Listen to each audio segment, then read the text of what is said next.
Welcome back to The Silent Truth, the channel where untold stories come to life. Some stories are heartwarming, others are shocking, and a few leave us questioning how far one person's cruelty can go before another finally fights back. Today's story is one of those, so sit back, stay until the end, and let's uncover a tale of betrayal, silence, and a revenge that no one expected. It was just a week before Christmas. The world outside was glowing with festive lights. Children were writing their letters to Santa, and neighbors were busy preparing for gatherings. In one house, though, something very different was brewing. Behind the doors of a beautiful but cold home, an elderly woman, who had given her life to raising her son, was about to face the cruelest words a mother could ever hear. She had always dreamed of Christmas as a time of warmth, family, and gratitude. She had lost her husband years ago, but poured all her love, energy, and resources into her only son. He grew up privileged, well-educated, never lacking anything. All of it had been made possible by her sacrifices. She cut corners, she worked extra shifts, she denied herself luxuries, all so her boy could live the life she once dreamed for herself. And yet, as the fire flickered in the living room and the Christmas tree glowed, he opened his mouth and said words that froze her heart. "The best gift under the tree this year," he sneered, "would be an urn with your ashes in it."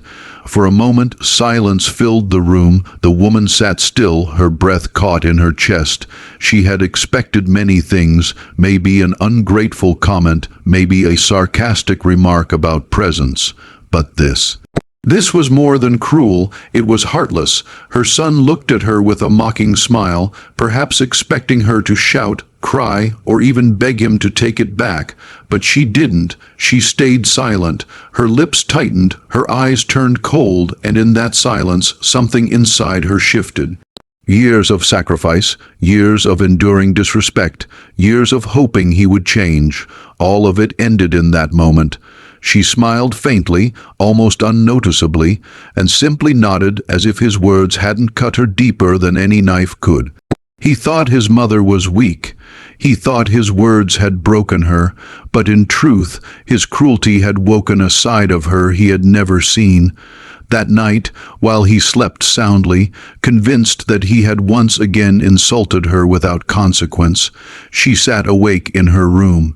The Christmas lights twinkled faintly through the window as she pulled out her files, bank accounts, deeds, documents. For years, she had been the one quietly funding his lifestyle.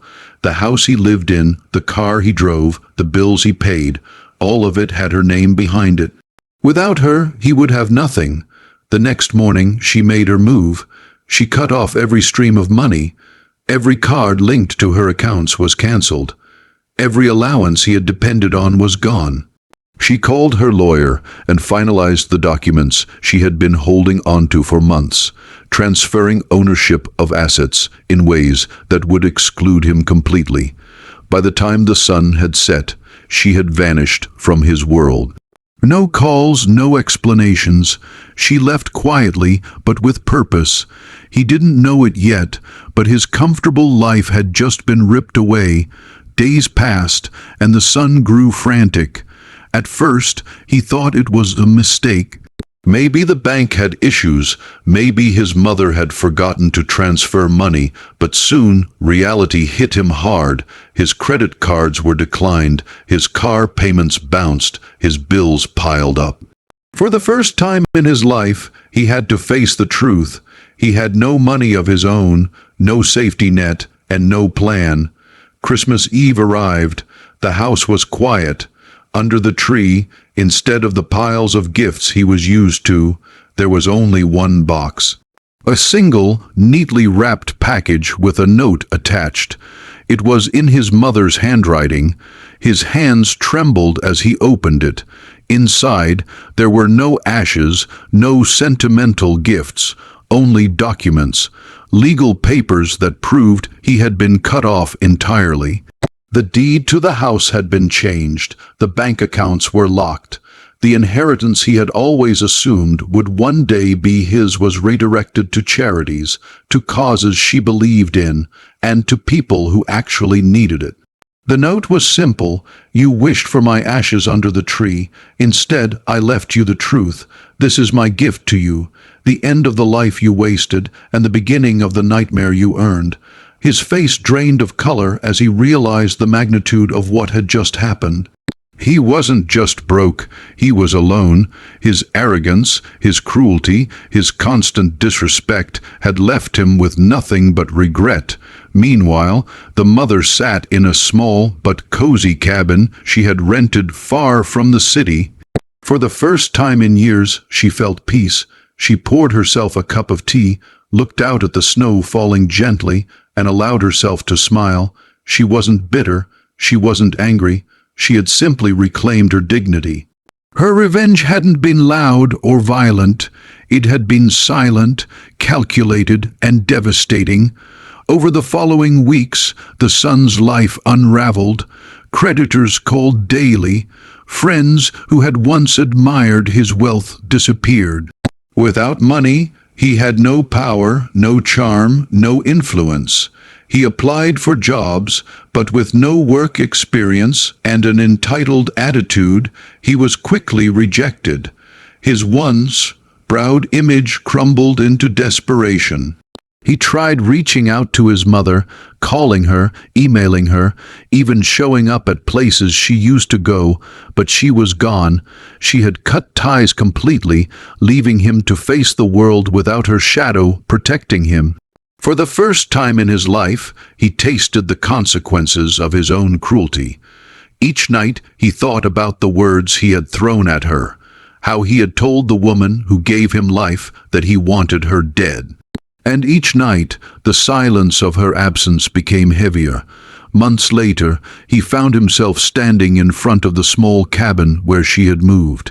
He knocked on the door, hoping, begging for forgiveness.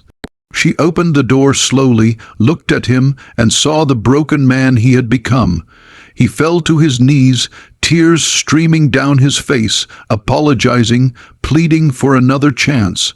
But she simply shook her head. "You made your wish," she said softly, "and I gave you my gift. You wanted me gone, so I am gone. My life is no longer yours to control, to mock, or to destroy. I've given enough, now I give to myself." And with that, she closed the door.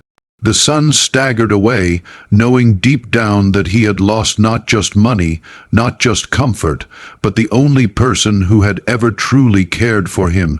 His nightmare wasn't just poverty. It was living with the weight of his own words and the knowledge that his cruelty had cost him everything. The mother, on the other hand, built a new life. She spent her days surrounded by peace, giving her time and resources to causes she believed in, meeting new people, and finally living for herself. Each Christmas after that, she lit a candle by the window, not in mourning, but in celebration of freedom, dignity, and the strength to walk away. Because sometimes silence is the loudest revenge.